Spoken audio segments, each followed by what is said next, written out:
This is WCW Nitro, and welcome back. Tonight we've got the Lethal Lottery Tag Team Title Tournament to determine the new Tag Team Champions. This is WCW 2000 on TEW IX. My name is Anders, and this is Spike Piledriver. So tonight we've got a Tag Team Title Tournament that will culminate with new Tag Team Champions, but we've also got some changes to make based on our random number generated list of ideas that we need to go through. Right, this is the list we've got. It's 40 strong. And obviously, if you want to add more things to the list, let me know down in the comments. We can add ideas to it. But we'll go through here and it'll cycle through to the next one. We're not going to use this one that's on screen. It will cycle through to the next one. And we'll basically have to change the booking on the fly. We've already booked Nitro to just under 2 hours. We've done Thunder with the auto booker. We're not going to pay attention to Thunder because we don't care about that. We have also had to make some changes already to our booking on Nitro because Buff Bagwell hates DDP, so the angle we were going to start running with those two has had to be cancelled. But that is not the only thing we are going to have to change, because when this random number generator flicks forward to the next number, we'll take the task on there and add it into the show, big or small. And there we go, cut the stipulation. Hype up a special match type for the main event, but inexplicably change it before the match starts, which will be difficult because our main event is a tag team title tournament final. So maybe we'll hype it as a title match in a cage, for example, and do that. We've also got a US title match on there. Maybe we'll hype that up as a title match and then not have it be a title match, and just see if we can change things that way. Maybe we might use this stipulation or cut the stipulation twice because it doesn't really fit with how we've got the card set up currently. We could make some changes and have the US title match after the tag title match, but the way we've got the angle and the post-match set up, it might not work that way. We do have plenty of angles we can use to build up for the main event, so we could change. We're not going to change the actual match booking itself to a cage match, but we'll change the hype up at the beginning of the show potentially. So we've got the commentators hyping up the main event. Maybe we'll go in there and change that. We could also we've got an angle with Sid where we could hype up the title match and then change it because we've got an angle later on with Jarrett. But that's what we're going to do. Right, we're going to go in here and basically just, instead of hyping up the tag team title Lethal Lottery Tournament, which we're going to continue doing, we will make it so the title will be in a cage. I think that's possibly the right thing to do. So the title match will be inside a steel cage. If I could spell steel correctly, there we go. Yes, title match inside a steel cage. That's just the announcers hyping that up. We'll do that, and then we've got the Sid and Jarrett match. Where's the Sid angle with Mean Gene? Where's that one? There, down at the bottom. So he is talking to Mean Gene. He's going to answer Bret Hart's challenge. What we will do here, I think, is add a second part in where he talks about that he's got Jeff Jarrett. So Sid announces he will be facing Jeff Jarrett for the United States title tonight, and we'll take it from them, the US title as well, to really ruin the NWO's day. Yes, okay, right, so we'll add in part 2 and just basically switch out Bret Hart wherever he is here, make him not off screen, and find Jeff Jarrett, add him into the angle, yes, save that, and then we'll just make it so the two parts aren't 4 minutes each, because that's a bit too long. 3 minutes, save, and then part 1, make that 3 minutes as well, save, done. Book segment, excellent, and then when we've got Jarrett speaking with Sid there, we'll change this from a title match to a non-title match, keep the result the same at the end. Yes, we know, excellent. Change this, instead of saying he'll put the title on the line tonight, he's going to kick Sid's ass, but he will not put, will not be putting the US title on the line because Sid doesn't deserve it. Excellent. Right. There we go. Save that one. That's made that change. Do we want to do anything else? We're going to see if... In fact, let's use this one. Can't beat me down. Number 42. A wrestler is attacked backstage, but wrestlers in the next segment without any mention. Now, we've got something similar to this happening in quite a few matches because it is the year 2000 and it's WCW, so you'd expect nothing else. But maybe we'll do Canyon getting beat up again backstage by DDP ahead of the tag match, and it just comes out anyway, regardless. So, shall we, or should we use the angle we've got? We've already got Buzzkill getting attacked by Varsity Club. Bret Hart gets attacked there. He's not part of the match. I think we'll go with that. We'll include Canyon and DDP. So Canyon and obviously DDP are now going to be feuding in place of both Bagwell, because Bagwell has got a renowned hatred for DDP, so he will not be facing him at all ever. So we'll do that. 3 minutes, backstage angle, yeah. Canyon is... No. Now we're going to do this. DDP and Canyon are seen backstage, brawling backstage with DDP sending Canyon through... Can we send him through? Crashing through a locker room door. We'll go with that, yeah. Locker room door before the pair are pulled apart or separated, and we'll have the announcers speculating. So the announcers speculate that Canyon may not make the tag team title tournament semi-final match. Yes, okay, semi-final match. Yes, right. So we need DDP in here, and he's gonna be fighting. And we need Canyon as well. He will also be fighting. Excellent. We need to make it 3 minutes. Save details. Yeah. Canyon attacked by DDP. Again. For the second time of the night. Right. Book segment. Drop that one in here between the match and the Filthy Animals. There we go. Right. Excellent. That is 120 minutes of Nitro booked. We need to go through now. Run the show. And basically see how many people we've annoyed. We've got booking analysis showing a couple of people already annoyed at some segments, because they are just generally annoyed at a lot of segments because it's WCW 2000. Right, let's go. Run the show. It's Nitro. We're live in Tennessee, and we start the show with the NWO 2000 arriving backstage. Bret Hart calling out Sid Vicious. Jeff Jarrett doing the same with Chris Benoit. They are 2 matches for sold out.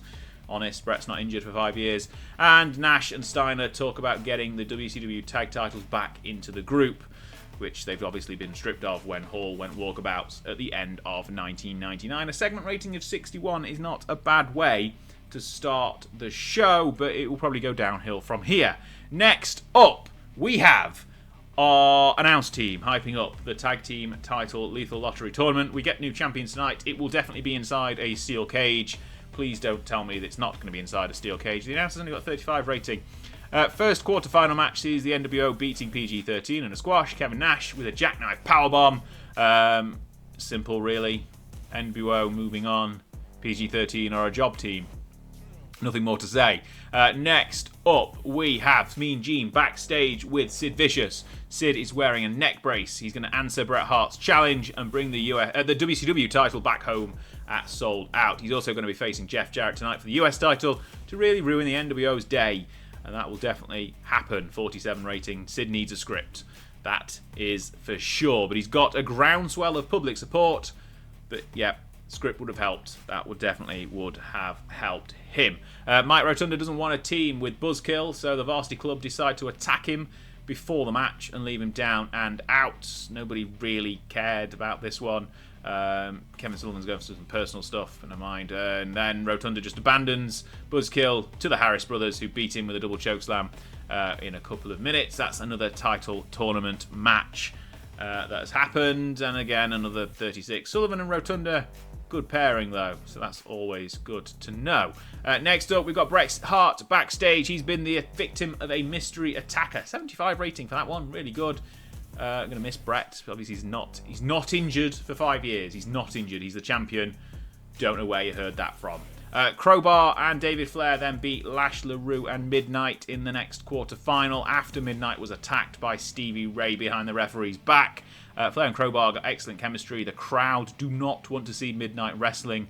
They came to see the men, which is annoying because we've also got Asia in the tournament coming up as well. Crowbar could do without Daphne. Do we want to turn Stevie Ray in this one? Do we? No, we've got an angle. We've got an angle coming up in a second, so we want to hit yes here to carry on. Right, Booker T rushes down to the ring to confront Stevie Ray. The brothers argue, but Stevie drops him with a slapjack but from behind and tells him that Harlem Heat is done. Potential future heel turn hinted at and not only hinted at, completed. So Stevie Ray is going to go back heel. Harlem Heat is no more. We've only been building up for 2 segments, but then we've only had 2 segments to build it up in. 43 rating for this one. They will face each other at Sold Out. I am sure of it.